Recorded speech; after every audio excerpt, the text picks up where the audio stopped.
Hey everyone, hope you're doing well. I've got something really exciting to dig into today. So, a few days back, there was this incredible photo released, and honestly, when I first saw it, I knew we had to take some time to really break it down together. What we're looking at is a detailed view of a chassis, the complete wiring system, and the wheel assemblies. And there's just so much going on in this image that I thought it would be absolutely fascinating to walk through it piece by piece and try to figure out exactly what we're seeing here. Let me start by orienting you to what's in front of us. Right here, you can see the main chassis structure with the battery pack integrated into it. Now, if you're familiar with electric vehicle conventions, you'll notice those orange lines running throughout the system. By standard industry convention, orange indicates high voltage lines, so these are the serious power delivery systems we're looking at. You can trace these high voltage lines and see exactly where they're headed, and unsurprisingly, they're routing directly to the motors.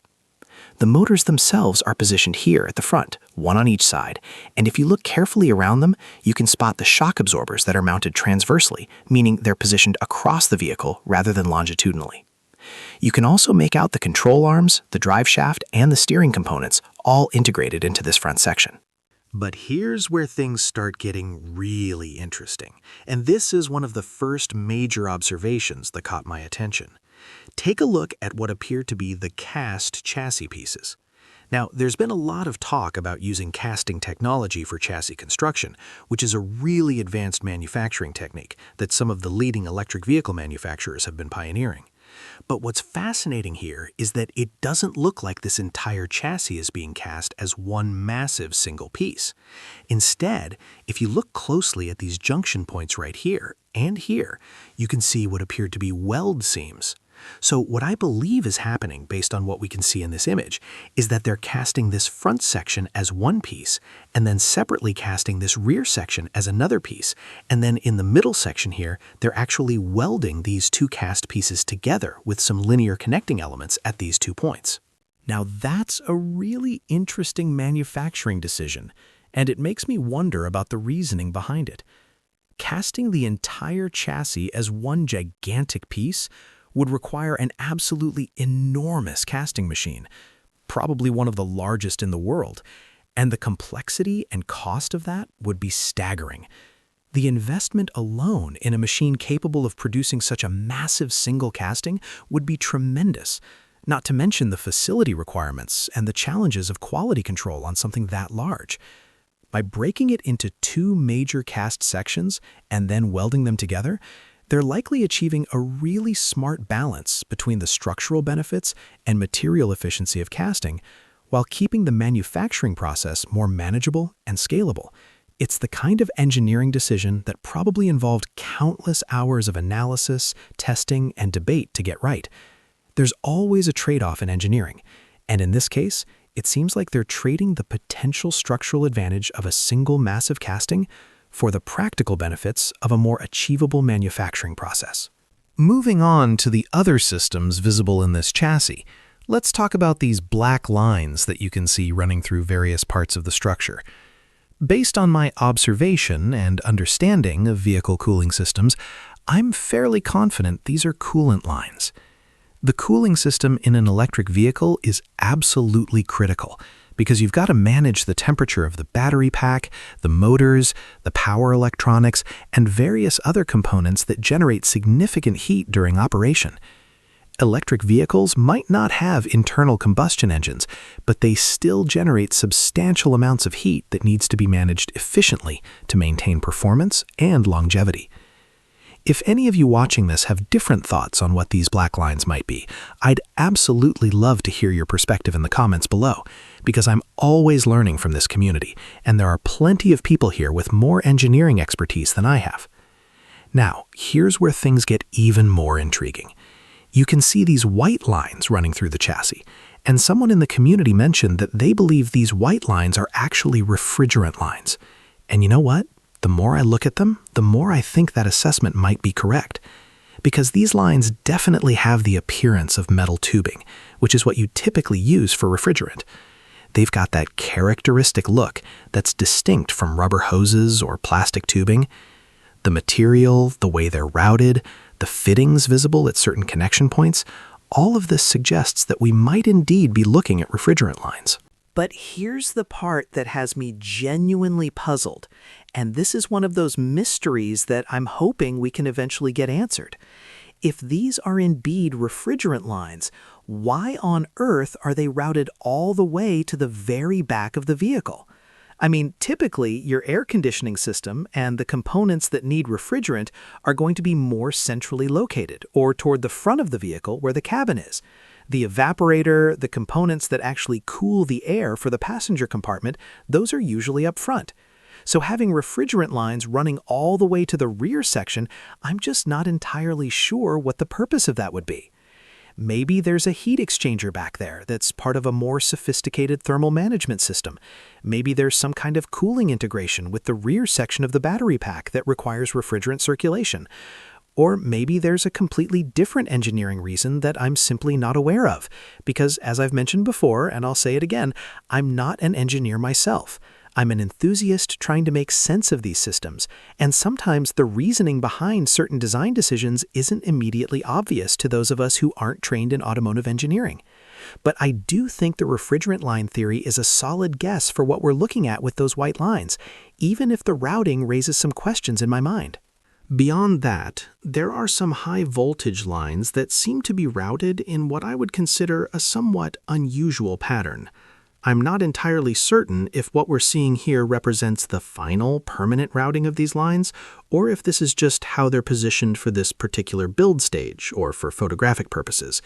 You can see some of these high-voltage lines appear to be going up and over certain components here, and we know from previous information that this vehicle features a large central tunnel running through the cabin area, and now looking at this chassis image, we can clearly see what that central tunnel is accommodating. It's housing all of this wiring and these various systems that need to run from the front to the back of the vehicle. That central tunnel, which might seem like an unusual design choice at first glance, suddenly makes a lot more sense when you see the sheer amount of infrastructure that needs to be routed through the vehicle. This brings me to another aspect of the design that I've been pondering for quite a while, and I'm still thinking about it even as I look at this new image. If you examine the battery pack carefully, you'll notice that all of the electrical inputs and connection points are located at the rear portion of the battery. You can see all the high voltage line connections plugging in right here at the back.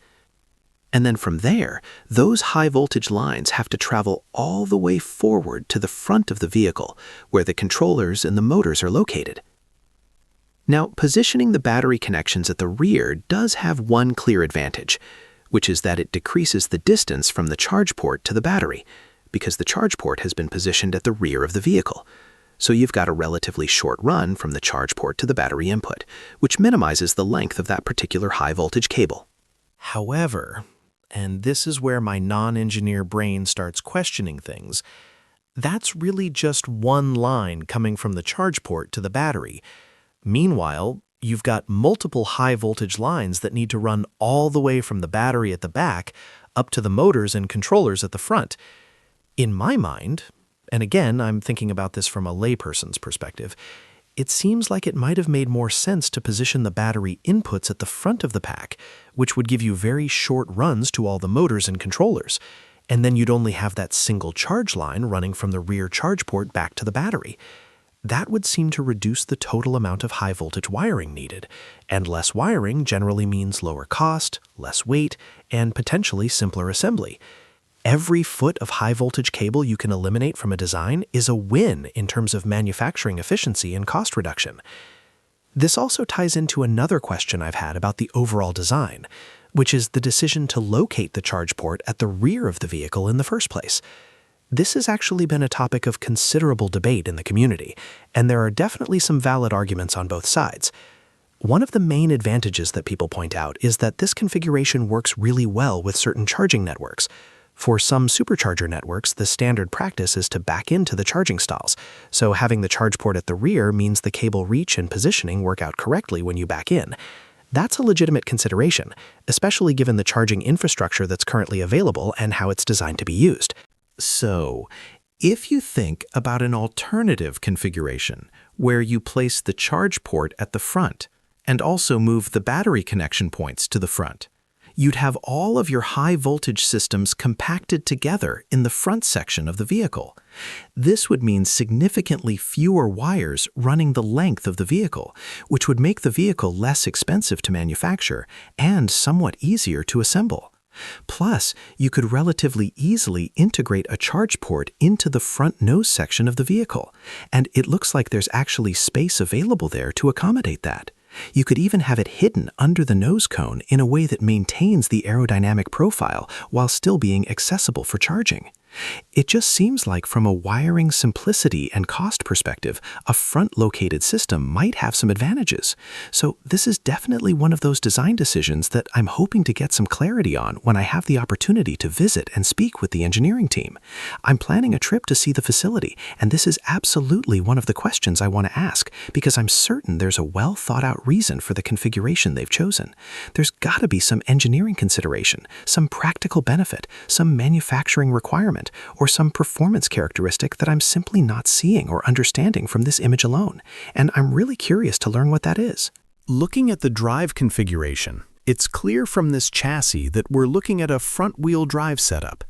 There's no motor mounted on the rear axle here at the back wheels, so this is not an all-wheel drive configuration we're seeing in this particular build. Now, we know there are plans for different configurations with different power and drive options, so this might be one of the more basic front-wheel drive models, or it could be that the validation process is starting with the simpler drive configuration before moving on to all-wheel drive variants.